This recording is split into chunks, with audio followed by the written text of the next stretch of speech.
ادھر سے تو لگ رہا ہے کہ جیسے اجازت نہیں ملے گی. کل 10,000 لوگ لے کے جانے ہیں اڈیالہ جیل کے باہر, علیمہ صاحبہ نے کہا ہے. اب کیا کرے گی؟ دیکھیے میرے خیال میں اتنا کچھ ہو گیا. One is exhausted talking about this because اگر آپ وہ باتیں دیکھ لیں جو رانا صاحب نے کہی ہیں, یہ ان کے کنٹرول میں ہے بھی نہیں. اگر دہشت گردی کا مسئلہ ہے تو کتنے جلسے خیبر پختونخوا میں ہوئے؟ کوئی مسئلہ نہیں ہے دہشت گردی کا. خیبر پختونخوا میں دہشت گردی کا ایشو ہے نا. نہیں یہ کرنے دے سکتے, نہیں یہ افورڈ کر سکتے کہ پنجاب کے میں لوگوں کو اپنی رائے ایکسپریس کرنے کا موقع ملے. ٹھیک ہے جی, 10,000 لوگ کل آئے نہ آئے, آئی ہوپ کہ کل 10,000 لوگ آئیں, لیکن یہ ابھی انہوں نے خود کہا پولرائزیشن کی ضرورت نہیں ہے. دیکھیں allow these meetings with Imran Khan. آپ کے پاس اختیار ہے, جیلر کے پاس اختیار ہے, آپ نے جیلر سے پوچھنا ہے, جیلر نے کسی اور سے پوچھنا ہے. کل پٹیشن لگی ہوئی ہے, شاید آپ کو ریلیز دیکھیں اٹس ویری ڈیفیکلٹ. اور یہ ہمارا جو ہے وہ آنیسٹلی میں ابھی اس پہ کیا کہوں, ہم نے تو یہ اسٹرگل جاری رکھنی ہے نا. ہم سے لوگ خوش ہوں, ہم سے لوگ ناراض ہوں, پارٹی میں دراڑ ہو, پارٹی میں دراڑ نہ ہو, the fact of the matter is کہ شاید اگر 2023 میں 70% عوام ان کے خلاف تھے, 2024 الیکشن کے دن 85% عوام ان کے خلاف تھے, آج 99.9% عوام ان کے خلاف ہوں گے.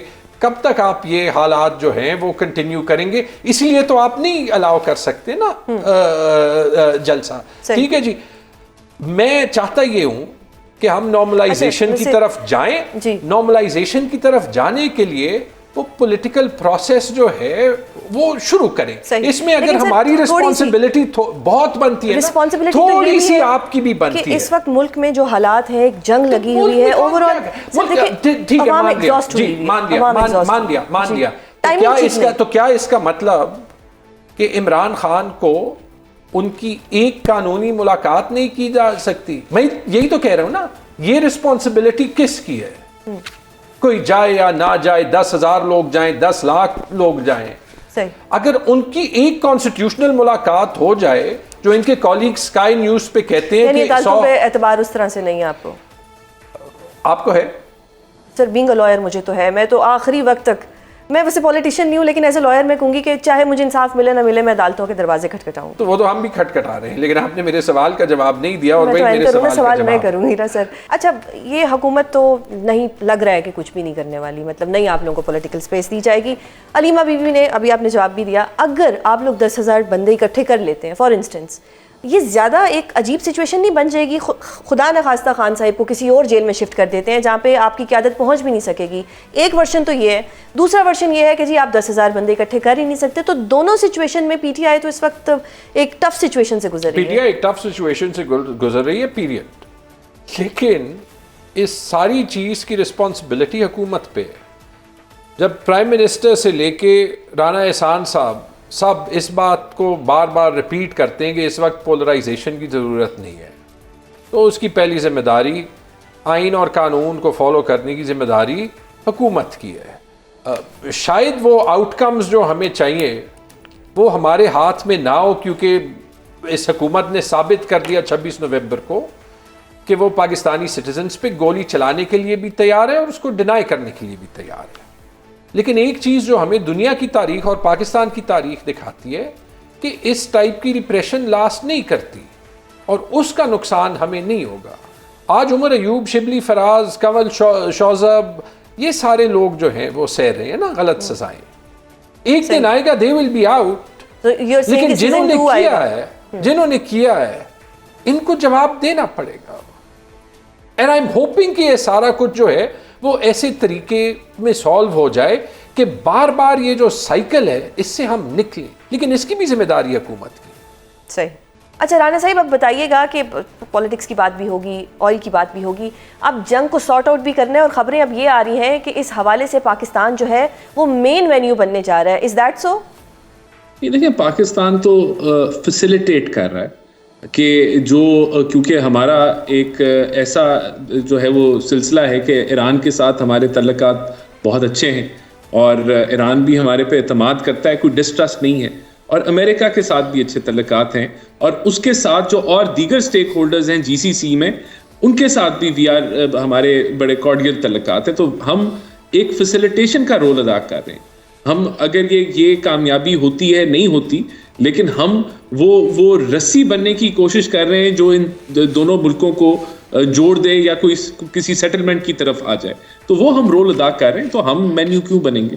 صحیح. رانا صاحب, PDM1 PDM2 اگر ملائی جائے تو یہ 4 سال بنتے ہیں, چیزوں کو بہتری کی طرف لایا جا سکتا تھا, لیکن یہ ابھی ویسے PDM کو PDL کہہ دیں, کیونکہ ابھی جو ہے وہ جواب دے دیتا ہوں, عوام کا تیل PDL سے ہی نکلتا ہے. چلیں PDL میں PDM کہوں گی, تو چیزیں بہتری کی طرف کیوں نہیں آئی سر؟ میں بالکل بہتری کی طرف آئی ہیں. ہمارے یہ ان 4 سالوں کے اندر, اگر آپ نے 4 سال ہی گننے, ویسے تو 2 سال ہوئے ہیں اس حکومت کو, لیکن آپ 4 گن لیں, لیکن جو سرکولر ڈیٹ ہے پاور سیکٹر کا, اس میں کمی آئی ہے, اس میں اضافہ نہیں ہوا. جو گیس کا سرکولر ڈیٹ ہے اس کو قابو کیا گیا ہے, آپ کے ریزروز کو بڑھایا گیا ہے. ادھر آپ کا جو یہاں ان کے دور میں 2% پرائمری ڈیفیسٹ تھا, یعنی کہ سود کو نکال بھی دیں تو پھر بھی خسارے میں یہ حکومت چلاتے رہیں. ہم اس وقت 1% اور 2% کے درمیان میں پرائمری سرپلس میں بیٹھے ہوئے ہیں. تو ہم نے تو بالکل جو اکانومی کی فسکل ڈسپلن جس کی ضرورت تھی, ہم اسی طرف ہیں. ہم تو IMF پروگرام میں, ہم تو پروگرام پورا کرنے کی طرف جا رہے ہیں. تو ہم وہ ساری ریفارمز کر رہے ہیں جو ہمیں کرنے کی ضرورت ہے, اور یہ پینفل سفر ہوتا ہے. سارے ان پاپولر فیصلے PMLN کی حکومت نے کیے تاکہ معیشت ٹھیک ہو. یہ جو فرانسیسی ابھی یہ بولے ہیں نا, یہ جو فرانسیسی بولے ہیں, ابھی یہی جو ہے وہ عوام کے پاس بھیجیں اور ان کو کہیں کہ فارم 47 کا ووٹ نہ کرائیں, اور دیکھیں کہ کتنے لوگ جو ہیں وہ ان کے گھر والے بھی ان کو ووٹ دیتے ہیں. چلیں وہ الگ ڈیبیٹ ہے. رانا صاحب چلیں میں آپ کو اس کا مطلب ابھی یہ جو ہے یہ ان کا مقدمہ تھا نا کہ انہوں نے 4 سال میں کیا کیا. پاپولزم کے اوپر حکومت چلانی ہے. اگر آپ نے پاپولزم کے اوپر حکومت چلانی ہے تو 75 سال پاپولزم کے اوپر ہی چلتی رہی ہے حکومت, جس سے کباڑا اپنے آپ پہ پھر چلے. شکر ہے خود پہ چارج شیٹ لگا دی. وہ کہہ رہے ہیں چارج شیٹ آپ پہ ہی لگ رہی ہے. رانا صاحب, جھگڑا صاحب کہہ رہے ہیں کہ آپ لوگوں کے کریڈٹ میں آ رہے ہیں. اچھا چلیں, یہ تو ایسی ڈیبیٹس ہیں جو چلتی رہی. اگر یہ اس کا سوال کا پھر مجھے جواب دینے تھا, ہمارے کریڈٹ میں نہیں آ رہا. 90 کی دہائی میں 2 حکومتیں ہمیں ملی تھیں, ایک 1.5 سال کی تھی, ایک 2 سال کی تھی, اور وہ 58-2 بھی لے گیا. ہم نے اس کے اندر بھی میکسیمم ریفارمز کی تھی جو اس ملک کے اندر کبھی بھی ہوئی, PMLN کے دور میں ہی ہوئی. اور جو ہمارا 13 سے 17 کا دور تھا, اس میں بھی ملک جو ہے وہ اس نے میکسیمم ہی ترقی کی. سی پیک بھی اسی ٹائم پہ آیا.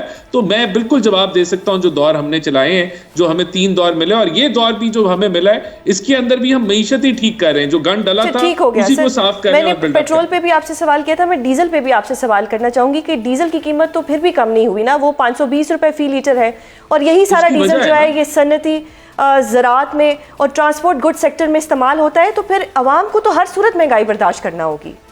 نہیں دیکھیں, جب ہم نے 55 روپے بڑھائے تھے تو ہم نے ڈیزل پہ 20 روپے لیوی کم کیا تھا, اور 20 روپے لیوی ہم نے پیٹرول پہ زیادہ کر دیا تھا کہ وہ بیلنس ہو جائے. اور ابھی جب ہم نے قیمتیں بڑھائی ہیں تو ہم نے ڈیزل کے اوپر لیوی 0 کر دیا. اس وقت 0 لیوی ہے ڈیزل پہ, اس سے زیادہ ہم نہیں کم کر سکتے. تو میکسیمم ریلیف ہم نے ڈیزل کو دیا ہے, لیکن انٹرنیشنلی قیمتیں اتنی بڑی ہیں کہ ہم نے اس کو تو پاس آن اس طریقے سے نہیں کیا. اگر لیوی کو ہم کا, اور وہی لیوی ہم نے پیٹرول پہ ٹرانسفر کیا کہ وہ لیوی کا شارٹ فال نہ ہے, لیکن اس میں بھی پرائم منسٹر نے 520 ہی ہے نا. تو obviously وہ, اور ہم کیسے کام کریں, سبسڈی تو نہیں دے سکتے. بتاتا ہوں. چلیں جھگڑا صاحب آپ اس کا جواب دیں. بتاتا ہوں. یہ ہم نے بھی جو ہے وہ نوٹ نہیں کیا تھا, بڑے اچھے اکانومسٹ ہیں علی خضر صاحب,